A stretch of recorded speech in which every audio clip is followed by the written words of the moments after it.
Faaliyetlerimizin tümü göz önünde bulundurulup sağlıklı bir analiz yapıldığında görülecektir ki dernek olarak 3 temel alanda mücadele ediyoruz. Fakirlik, cehalet, tefrika.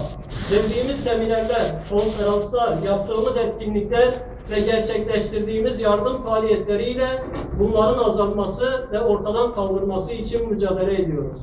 İnançlı ve güzel ahlaklı insanlar yetiştirmek, İnancı ve güzel ahlakı toplum içinde yaymak için uğraşıyoruz. İnanç ve güzel ahlak hem dünyanın hem ahiretin huzurunun teminatıdır. Özellikle son yıllarda gittikçe artan suçlar, boşanmalar, cinayetler ve toplumsal huzursuzluğun temelinde toplumun inanç ve ahlak yönünden yozlaşması vardır.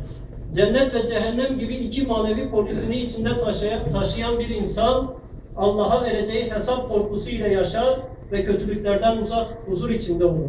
Fakat cennet ve cehennem polisini içinde taşımayan bir insanın başına bir değil, 2 polis de koysanız bir yolunu bulup yapacağını yapacaktır.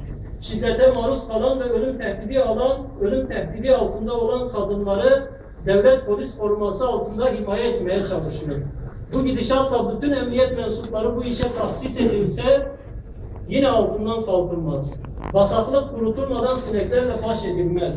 Bataklığın kurutulmasının tek çaresi topluma inanç ve ahlak kazandırmaktır. Bunları gerçekleştirmek için İslam'ı ve en güzel ahlak sahibi Peygamberimizi Aleyhisselatü Vesselam'ı, Kur'an'ın yüce öğretilerini almak